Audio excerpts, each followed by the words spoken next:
Ek het daar my meeste hande kon skud vanaand. Dis regtig lekker om hier almal hier te hê.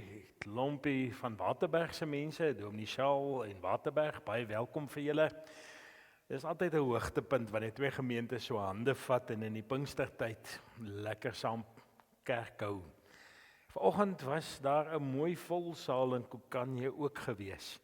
So ons Pinkstergetalle is nogal pragtig hierdie jaar. Dankie vir julle wat vanaand hier is. En omdat julle nou die ysbere trotseer het, is julle almal ook genooi vir sop na die tyd. En wat ek nog afkondig vanaand? Ek dink die belangrike ding is, ja, die Pinksterreeks hierdie jaar gaan oor die geloofsbelijdenis van Nicea. Ons het so die Hemelvaartdiens en Sondag ietsie van die agtergrond daarvan vertel. En gaan nie vanaand te veel oor die agtergrond sê nie, net die toepaslike stukkie lees in die geloofsbelijdenis van Nicea. Maar u almal is so baie welkom en lekker sop na die tyd onthou. Kom ons vra dat die Here met ons praat en dan gaan ons so 2 liedere lekker saam sing. Baie welkom vir die omgegroep mense wat ook vir ons die sop gemaak het. Dankie vir almal wat hard werk hierdie week om ook die binneste vir ons te voed. Ons waardeer julle. Goed, kom ons vra dat die Here vanaand met ons praat. Hemelse Vader, baie dankie dat ons die voorreg het om kerk van Jesus Christus te wees in hierdie tye. Ons behoort aan U. U het ons duur gekoop, Here Jesus, met kosbare bloed aan 'n kruis. U het vir ons opgestaan uit die dood. U het 'n nuwe toekoms oopgebreek en ons kan met hoop leef. Dankie dat ons vandag verder kan gesels oor die hoop wat in ons leef, omdat Jesus die Here is. En wanneer ons dan so saam is vanaand, as 2 gemeentes rondom die woord, onder die leiding van U Heilige Gees, dan vra ons dat U met ons elkeen sal praat, dat U al die lof, die eer en die aanbidding van ons harte sal ontvang, en dat U met ons 'n mooi pad sal stap. Dankie dat ons dit in geloof vanaand van U mag vra. Amen. Kom ons staan vir 2 liedere. Die eerste een, as jy nie gemaklik is om te staan, sit gerus. Party van ons mense het nogal mediese moeilikheid om lank te staan. Ons gaan net 2 liedere nou sing. Eerste een, lied 513, soek in God jou sterkte, kry by hom jou krag. Kom ons sing vers 1 tot 3 as ons eerste loflied vanaand.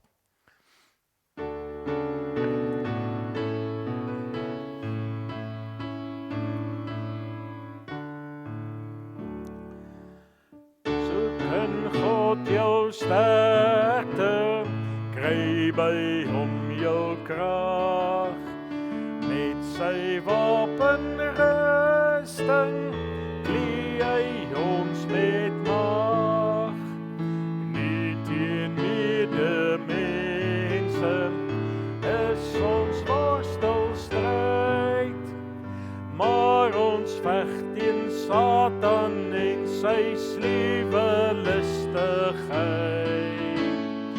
Hy stuur bose magte in die wêreld in, maar met God se wapens kan ons oorwin.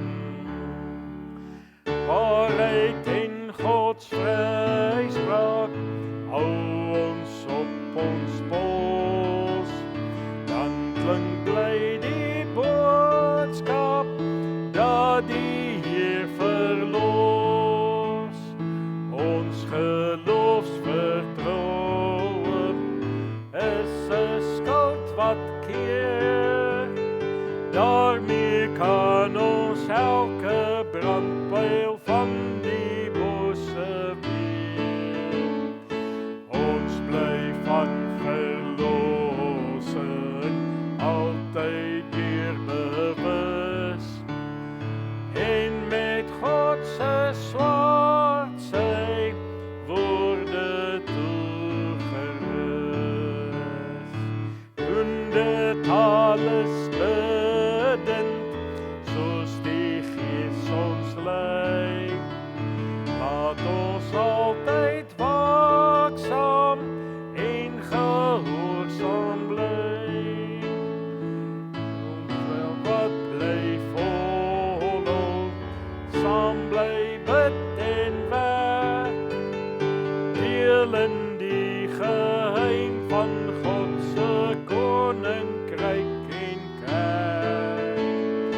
Hy maak ons vrymoedig, swakkes gee hy krag. Met sy wapenrusting klee hy ons met mag. Ons tweede loflied, lied 281 vers 1 tot 3, lei ons Here, groot en magtig.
Sit gerus. Hey, terwyl ons nou so sing, hoop ek my nuwe kollega vind tuinplaas vanaand. Hy preek daar buite op Springbok Vlakte gemeente. En ek hoop regtig nie, hy trek al aan die ander kant Marble Hall op die oomblik op soek na die plek nie.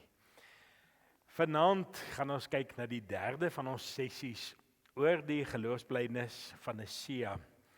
En ons tema vanaand is ons wag op Jesus se wederkoms en op sy ewige koninkryk. So die volgende skyfie, dankie Frans, gaan vir ons bietjie net die geloofsbelijdenis van Nicea, die stukkie wat toepaslik is, daar vir ons wys.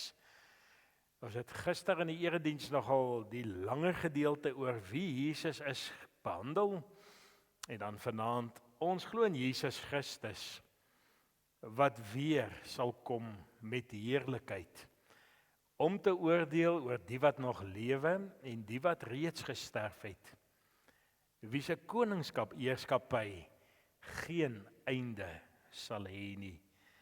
En dis baie troostvolle woorde uit die kerkgeskiedenis so van 1700 jaar gelede, toe die kerkvaders moes sê, wat glo ons oor Jesus? En mag hierdie troos ook vir ons dra elke dag. Die teksgedeelte wat saam met vanaand se stukkie gaan is 1 Tessalonisense 4 vanaf vers 13 tot 18 en die woorde is dan ook in die 83 vertaling hier agter. Het gaan oor die opstanding uit die dood.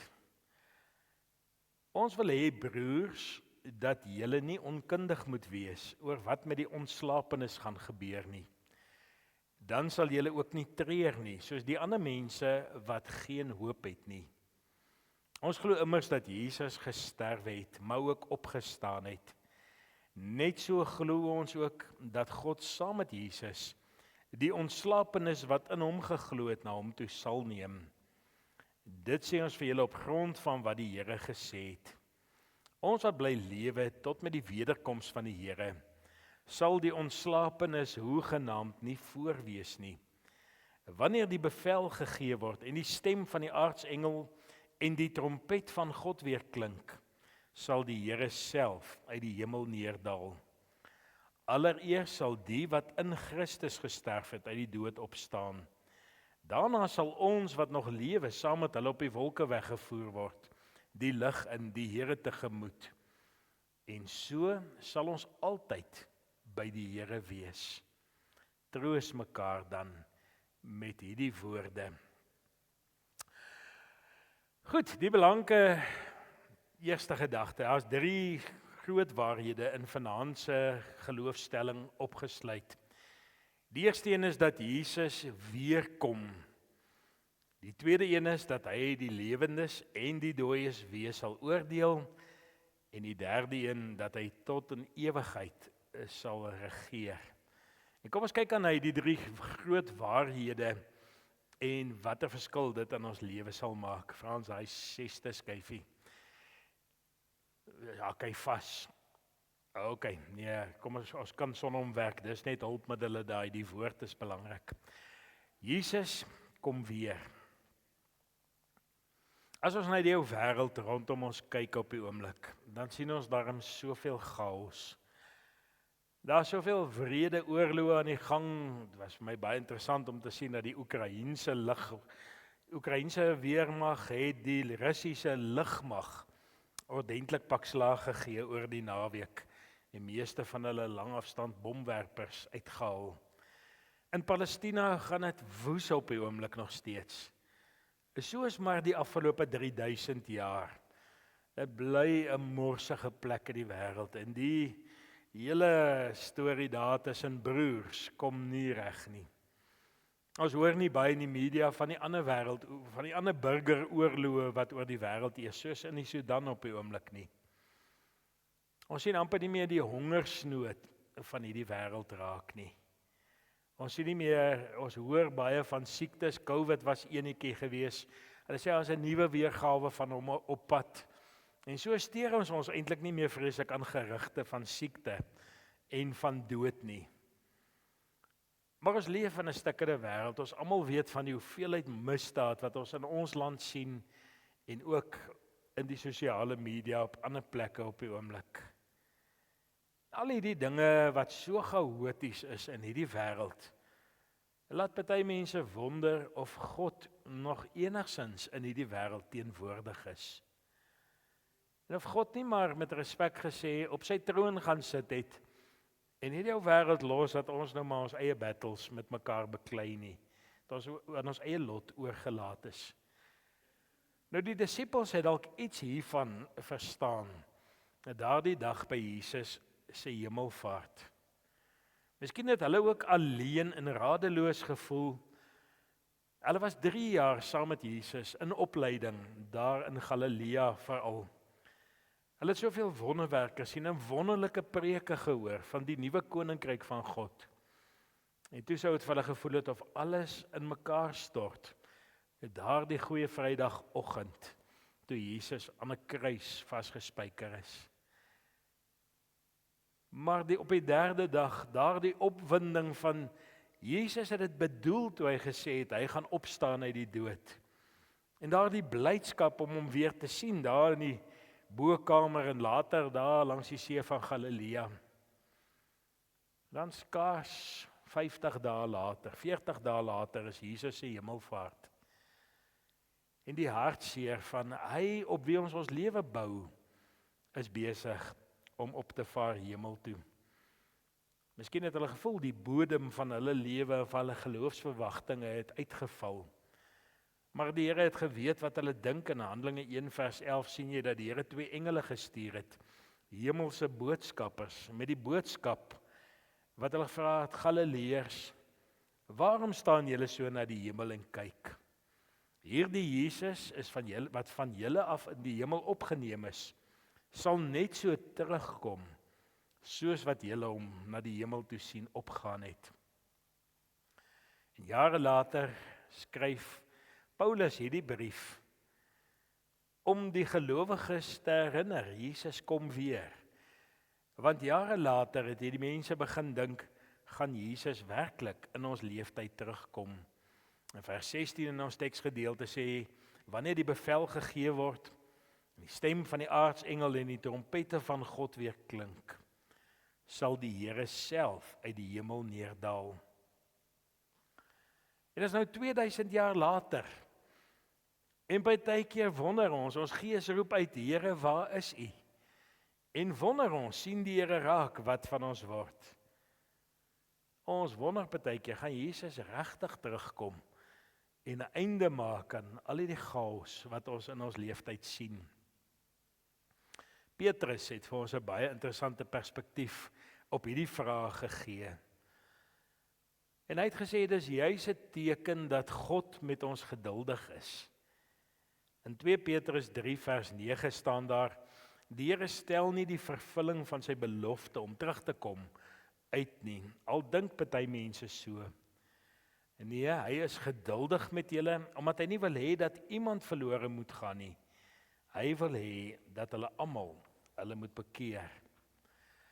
So dit wat ons beleef as die Here se traagheid om terug te keer, is eintlik 'n stuk van God se genade om nog mense die geleentheid te gee om hulle saak met die Here reg te maak. Die genadetyd van die Here is hierdie tyd wat ons nou in lewe. En eintlik het Jesus 'n baie interessante ding sê, Matteus 24 vers 14, dat al die mense die geleentheid gaan hê om die goeie boodskap van die evangelie te hoor. Eers dan sal die einde wees. En ons Here Jesus het ons vir sy kerk daardie opdrag gegee, gaan vertel nou vir die wêreld van die liefde wat die Here vir ons het. En ons as kerk het daardie taak nog nie heeltemal klaar nie. So ons leef in 'n genadetyd wat die Here sy wederkoms uitstel, sodat meer en meer mense tot geloof kan kom. Hierdie tyd wat ons nou in is ook vir ons 'n kosbare tyd. Dis 'n tyd waarin ons opgeroep word om te volhard. Terwyl ons volhard, groei ons in geloof. Dis nie altyd maklik om deur 'n pad te stap nie. Hierdie moeilike tye dwing ons om al hoe meer in gebed saam met die Here ons pad te stap. Al hoe meer op hom te vertrou wanneer die wêreldstelsels ons in die steek laat. Wanneer ons hoop verloor in dit wat mense op die tafel kan sit. Dan is dit in ons binnekamer wat ons hierdie oorlog beklei. Ons soek die Here se antwoorde. Ons wag in vertroue dat Jesus terugkom. Die tweede punt vanaand is, hy sal die lewendes en die dooies oordeel. En die herinnering wat God vir ons gee deur ook die woorde van die geloofsbelijdenis van Sia, is dat die Here raak sien wat in hierdie wêreld gebeur. Die oordeel van God hou baie keer vir ons vrees en angs in. Ons is baie keer bang vir die straf van die Here. En dat ons bang is, ons sal nie die hemel ingaan nie. Ek het ook vanoggend met Kokanje gedeel. My ouma was 'n jager gewees en sy was een van die kwaaide jagers. En sy het ergens in haar lewe iets by die moslems opgetel. Sy het gesê, op my een skouer sit 'n engel en hy skryf alles neer wat ek reg doen. En op my ander skouer sit 'n engel wat alles neerskryf wat ek stout doen. En sy het gesê, as ek nou eendag voor die troon van die Here verskyn, dan gaan die twee nou gemeet word. En as die goeie nou meer is as die slegtes, dan behoort ek daarom veilig te wees. Nou, my ouma is dood toe ek in matriek was. En ek het intussen, ek agtergekom, my ouma het nie Paulus mooi onder die knie gehad nie. Daar was gelukkig niks van daai engele wat neerskryf as jy die Nuwe Testament lees nie. Dis die moslemse storie daai. Hulle sê, as die goeie nou meer as die slegte is, dan kan jy dalk deur Allah gered word. Maar dis nie ons Christene se storie daai nie. Ons is baie keer bang vir die oordeel van die Here. Ons het by die omgegroep leiersvergadering ook daaroor gepraat. Dat baie van ons ouer lidmate het hierdie stukkie onsekerheid van, is my saak met die Here reg? Het ek nou genoeg goeie dinge gedoen om gered te word? En die hartseer is dat baie mense sê, maar sê nou ek doen iets verkeerd hier op die einde. Ek sê mos, as ek die dag dalk op my motorfiets moet doodgaan en 'n taxi het voor my ingery, gaan ek heel waarskynlik 'n donker yskorf woorde gesê het in my laaste oomblikke. 'n Mens gaan dalk nooit kans hê om dit te bely voordat ou met die Here regmaak nie. Wanneer ons die goeters lees maar gerus Paulus ook bietjie so nou en dan in die Bybel. Ek het nou verlede week daar by Residensia deur Romeine 8 gewerk. En Romeine 8 gee vir jou so mooi antwoord. Wanneer Paulus sê daar is dus nou geen veroordeling meer vir die wat in Christus Jesus is nie. Romeine 5 vers 1 het dit ook gesê, daar's vrede nou tussen ons en God deur geloof in ons Here Jesus. So die doel van die oordeelsdag is om ons te herinner dat God nie net 'n God van liefde is nie. God is ook 'n God van geregtigheid en hy sien raak. En ons het 'n lewe van verantwoordelikheid. Kom ons gesels oor God se geregtigheid. Ons leef in 'n wêreld wat vol korrupsie, oneerlikheid, armoede, swaar kry, wat die goed as hoogtyd vier. En ons land is amper die wêreldkampioene op baie van die goed. Baie mense ly in verdrukking en baie gelowiges van die kinders van die Here oor die wêreld heen sien uit na Jesus se wederkoms. Dit verseker vir hulle dat die bose nie die laaste sê gaan hê nie. Dat die bose nie die finale oorwinning oor ons gaan behaal nie. En daarom wanneer ons dink aan Jesus wat terugkom en van sy ewige koninkryk wat gaan aanbreek, dan wil ons in geloof uitreik na Openbaring 21 vers 4 wat bely dat die Here al die trane van sy kinders se oë sal afvee. Dat die dood nie meer daar sal wees nie, ook leed, smart en pyn en nie meer in hierdie ewige koninkryk van die Here sal wees nie. Dat die dinge van vroeër verbygegaan het. En dis God se belofte vir die wat nou swaar kry in hierdie wêreld. Dat die Here met ons op pad is, dat die toekoms veilig in sy hande is.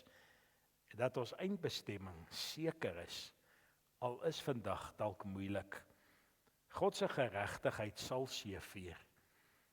God sal die boosheid van hierdie wêreld straf. Maar in hierdie tyd het ons as God se kinders 'n verantwoordelikheid. Ons is ligdraers in hierdie donker wêreld. Ons is die sout vir die aarde en die lig vir die wêreld, het Jesus aan die bergrede vir ons geleer. Ons is mense wat nou hier 'n verskil moet maak en geregtigheid laat seëvier. By Jesus se wederkoms gaan almal verantwoording moet doen vir hulle aandeel in die onreg van hierdie wêreld. Maar vir gelowiges beteken dit nie dat ons in vrees hoef te lewe nie. Beteken dat ons onsself voortdurend gaan ondersoek en aanspoor om 'n lewe van integriteit en van geregtigheid te leef. Van liefde en van diens aan ons naaste. So ons het 'n verantwoordelikheid tot Jesus terugkom om te leef soos mense wat reeds vrygespreek is. Kanale van God se liefde te wees vir die wêreld wat dit so dringend nodig het. En ek het Sondag gister en vandag, ek hou baie van die loodglasvensters. En daai is een van die loodglasvensters wat Jesus as die regter met die aarde in sy hand wat regspraak lewer, ergens in 'n kathedraal in Europa uitbeeld. Die volgende ene dan, hy sal tot in ewigheid regeer. Die geloofsbelijdenis van Nicea herhaal die Bybelse waarhede, dat God se koninkryk vir altyd sal bly staan. Dat hy in hierdie opsig totaal anders is as die ander koninkryke van hierdie wêreld. En die enigste rede hoekom dit so is omdat nie in mense hande is nie. Omdat God die Almagtige is. En omdat hy sy koninkryk bou deur die eeue heen. Hy is die fundament waarop hierdie koninkryk gebou word. Nie ons mense en ons stelsels, ons filosofie nie. En daarom vir die laaste en die eerste gedagte daar is, hy is die Almagtige. En dit is interessant dan, kort voordat Jesus opvaar hemel toe, aan die einde van die Matteus Evangelie, Wanneer hy sy laaste opdrag vir sy disippels gee, dan sê Jesus, Matteus 28 vers 18, aan my is alle mag in die hemel en op die aarde gegee. Jesus is almagtig. Hy het al die mag, dit wat hy ook agtergelaat het tydens sy aardse bediening, het hy weer opgeneem. Interessant, daai stukkie wat ons gedoen het by Residentia verlede week, in die laaste verse, Romeine 8 vers 34, vertel Paulus amper die hele geskiedenis van Jesus se heilsweg, dat hy vir ons gesterf het, vir ons begrawe is, vir ons opgewek is, opgevaar na die hemel waar hy in die regterhand van God sit, waar hy pleit vir ons, vir die oorwinning wat elkeen van ons nodig het. Hy wat almagtig is, bid vir my en vir jou, om die oorwinning te behaal. God se almag lees ons dwars deur die Bybel. In Eksodus 14 lees ons die verhaal van hoe die Here die Israeliete uit die slawerny in Egipte bevry het, en daardie groot wonderwerk toe hulle deur die Rietsee getrek het. Dan sing hulle 'n loflied in Eksodus 15 oor daardie verlossing van die Here uit Egipte en deur die Rooi See of die Rietsee. Eksodus 15 sê die Here is die oorwinnaar in elke stryd in vers 3. Daar staan in vers 5 of vers 6, u regterhand Here verpletter die vyand. U is hoog verhewe, u vernietig die wat teen u opstaan, sê vers 7. En dan die groot waarheid van die Here regeer tot in ewigheid in vers 18. Die almagtige God bly in beheer.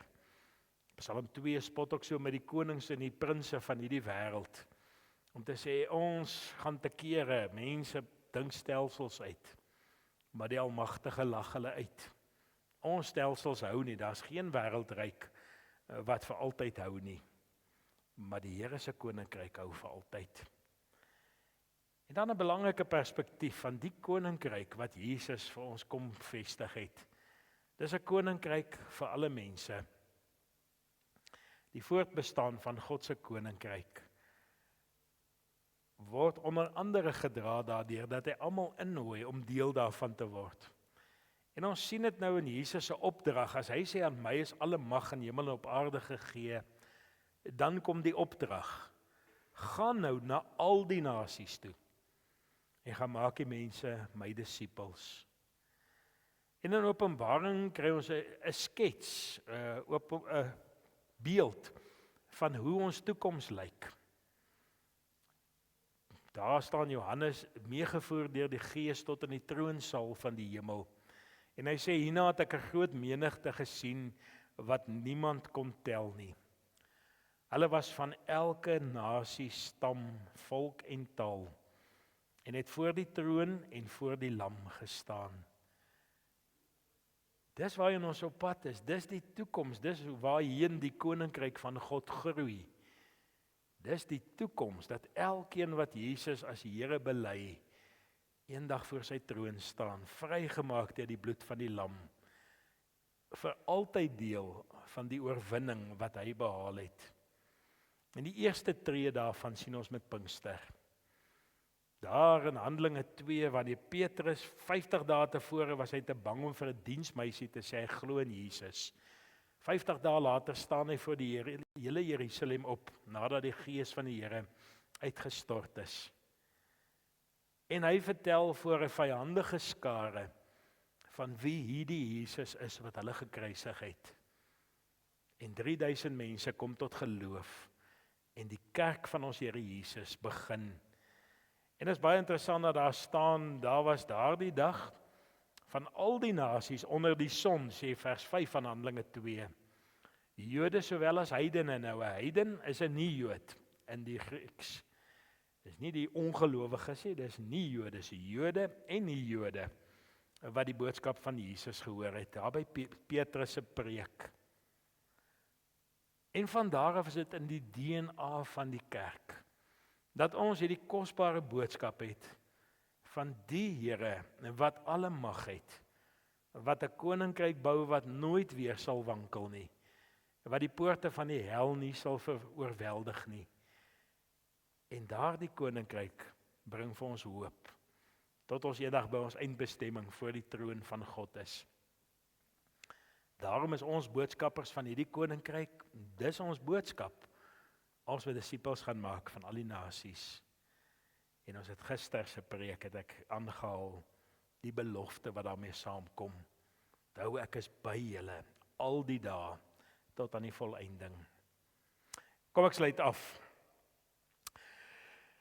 Pinkstertyd herinner ons aan die werk wat God die Heilige Gees in ons lewe doen.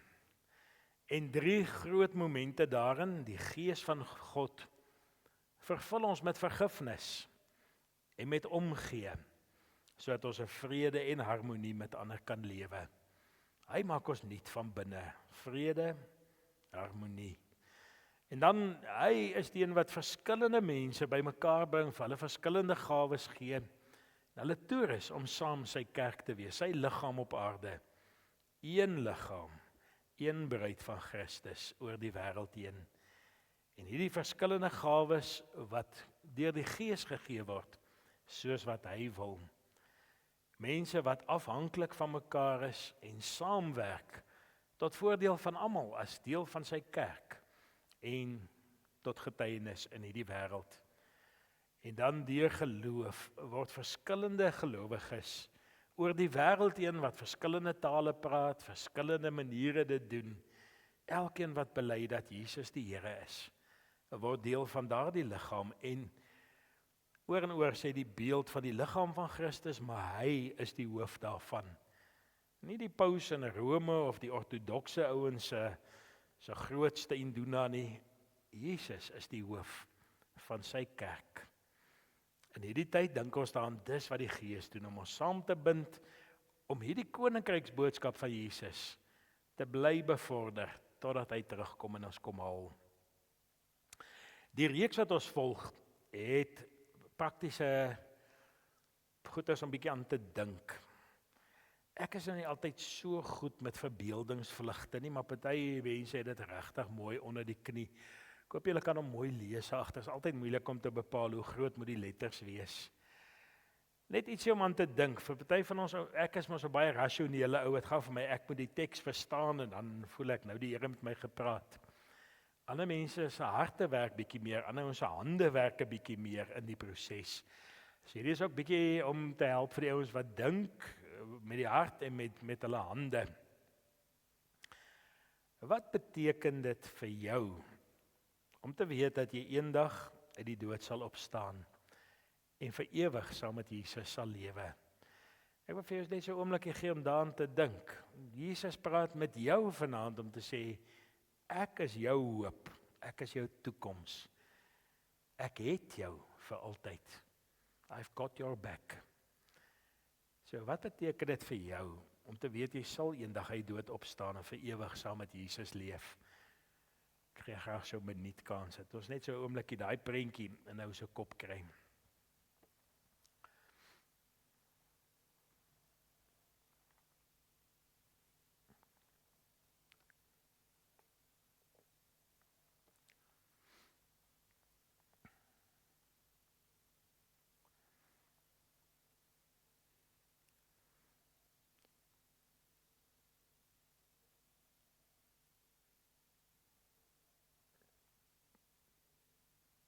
Een tweede saak wat my fascineer, van 1990 af, toe CNN die eerste keer oor die wêreld heen nuus uitgesaai het.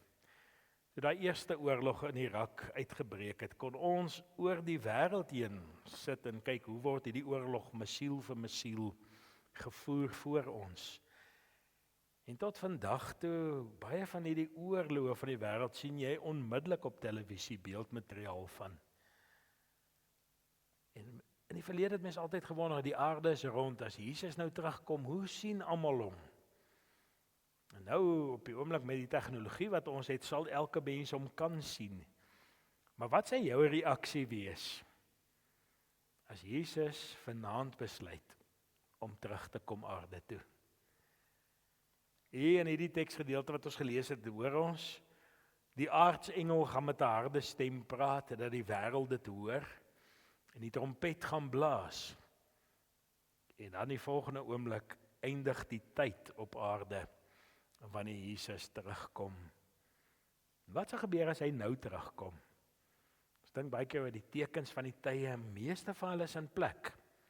As Jesus vandag terugkom, kan niemand van ons sê ons het dit nie sien kom nie.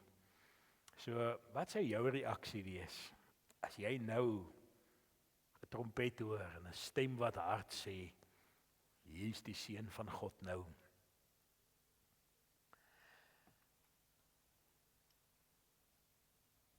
Nogal 'n interessante gedagte om 'n bietjie mee te stoei vanaand as mens dalk 3 uur môreoggend wakker lê oor iets. Dan die laaste ene van het lewe deel. Hoe gaan dit voel? Sê nou dis in ons leeftyd wanneer hierdie wederkoms van Jesus plaasvind.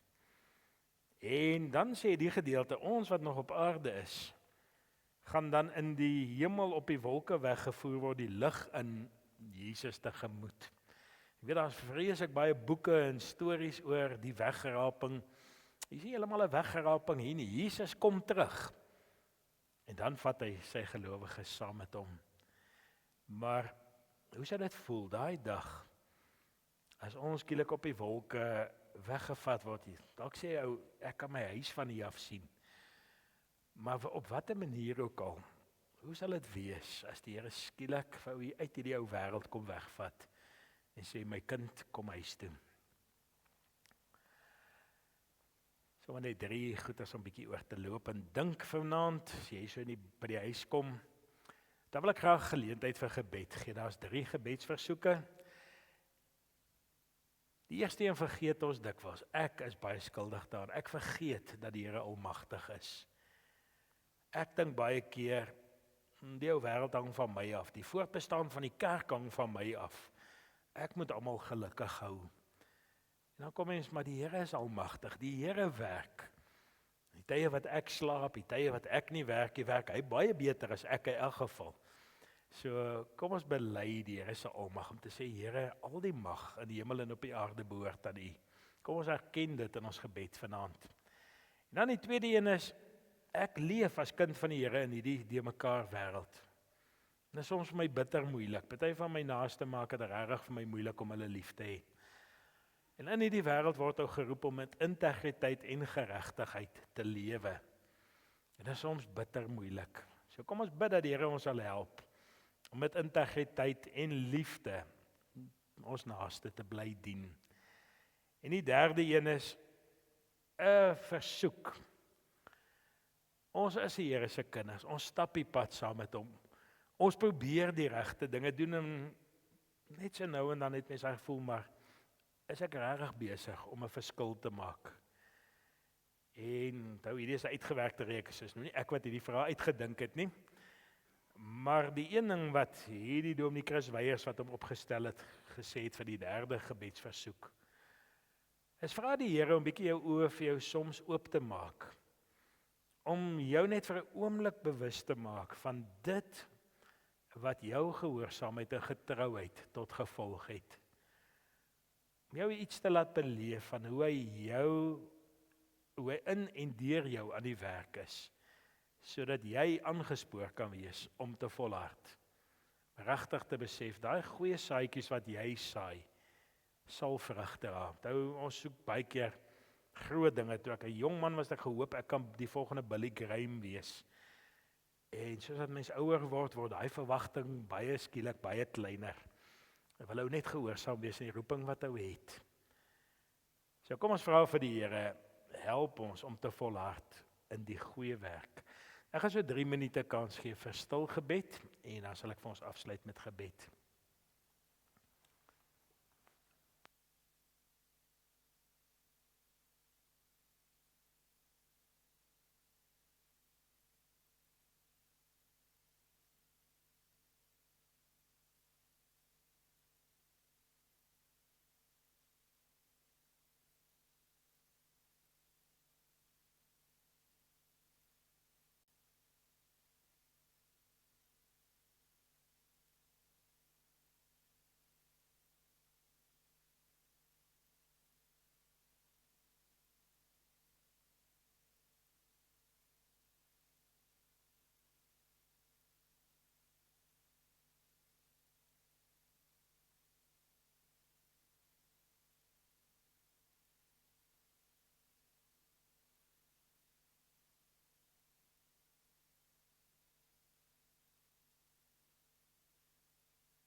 Hemelse Vader, baie dankie dat ons vanaand in die naam van Jesus by mekaar kan wees.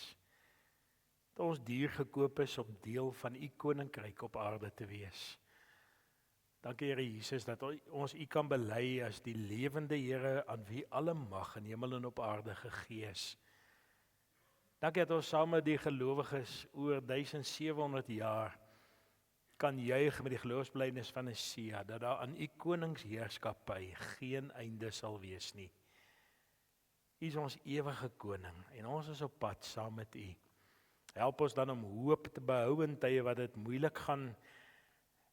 Al sien ons op hierdie oomblik donkerte in die wêreld rondom ons, laat u lig helder skyn. Help ons om deel van die boodskappers te wees van u liefde, u genade en u geregtigheid vir die wêreld. Dankie vir ons saam kuier vanaand rondom u woord. Dankie vir medegelowiges wat kosbaar in ons lewe is. En dankie vir hulle wat ook vir ons voorberei het vir sop vanaand. Dat ons ook ietsie van die liefde op so 'n manier kan beleef. Ons eer u. Ons is diep dankbaar dat u ons nooit in die steek sal laat nie. Dat ons altyd veilig in die hand is. En so sien ons uit na u wederkoms, Here Jesus. Sê ons saam die kerk van alle tye, Maranatha. Kom gou, Here Jesus. Amen. Die laaste een is 'n doenstukkie om bietjie te gaan dink oor in jou se lewe. As jy nou vanaand in die bed klim, vra vir die Here om vir jou te wys waar jy vandag met integriteit en geregtigheid gelewe. Hoe het vandag geloop in jou uitleef van liefde en van diens aan jou naaste? En waar het jy vandag dalk nie heeltemal daar uitgekom nie? Dit kan jy dan in geloof vir die Here en kom neersit. Sê Here, ek het vandag ook droog gemaak. Vergewe my, help my om môre net daai bietjie beter te vorder as vandag. En dan is die uitdaging ook, soek môre 'n geleentheid om 'n eendaad van diens te lewer aan die naaste wat oor jou pad kom. Dis interessant, een van die oomies vanoggend sit daar by Kokanje, hy het sy kierie langs hom neergesit. Want hy nou sy kierie wil vat, is hy bietjie laag, die ou agter hom vat toe die kierie gee vir hom, sê nee, nou het ek my daad vir die dag klaar gedoen. So, dis die groot goed wat hy altyd hoef te doen om die koninkryk te bou. Nie die Here bou sy koninkryk met mosterdsaadjies, klein stukkies van gehoorsaamheid, bou 'n koninkryk wat vir altyd hou. So soek daai een daad van diens môre. Dit hoef regtig nie iets groot te wees nie, maar manier wat jou naaste, wie ook al die Here oor jou pad stuur, môre iets van die Here se liefde en van sy genade in jou lewe sal raak sien. Goed, so dis net 'n lekker uitdaging vir wat ons moet doen. Ek het nogal baie om te bely elke aand. Gelukkig hou die Here in genade uit met ons en gee ons maar altyd weer 'n nuwe kans. Jesus het gesê hy het gekom sodat sy blydskap in ons kan wees, ons blydskap volkome kan wees. So ons slotsang sing van daardie vreugde wat deel is van die koninkryk van die Here. Dis lied 492 vers 1 en 2. In U is vreugde. Kom ons staan en sluit af met hierdie lied.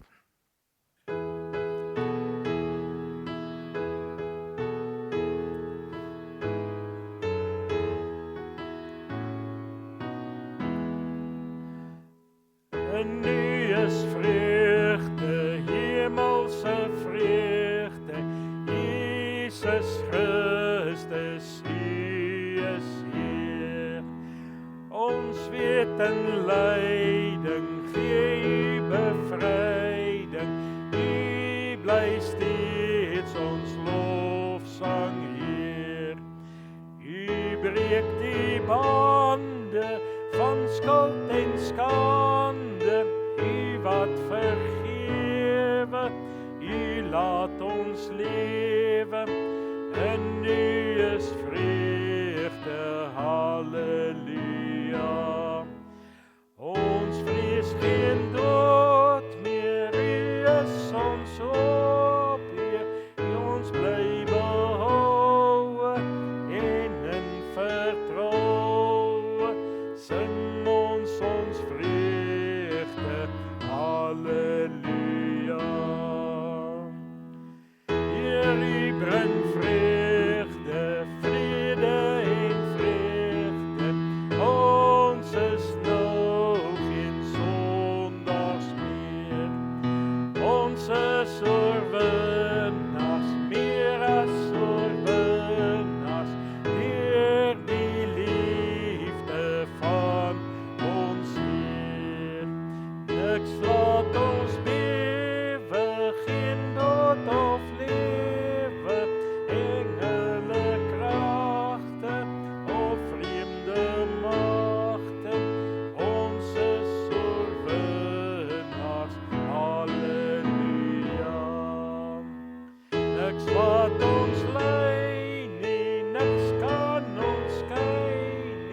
Skei van die Here, onze Here, U is ons vreugde, Halleluja.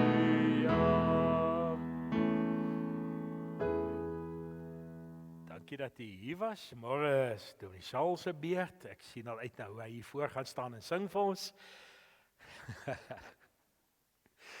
Ek is môre aand op Springbok vlakte buite, maar mag dit ook môre aand 'n baie geseënde aand vir u wees. Ek gaan vir die seën van die Here oor ons bid en dan nooi ek julle almal om lekker saam sop te kom eet. Ons Here Jesus, baie dankie dat ons uit u genade leef. Dankie Vader dat u vir ons met liefde aanskou elke dag. Dankie Gees van God dat u ons op die oorwinningspad lei. Ons bewaar, ons meevoer op die triomftog van Christus, totdat ons eendag by ons Vader se huis is. Mag elkeen van die kinders vanaand 'n wonderlike naggerus hê, en mag môre vol van u genade en u goedheid wees. Amen.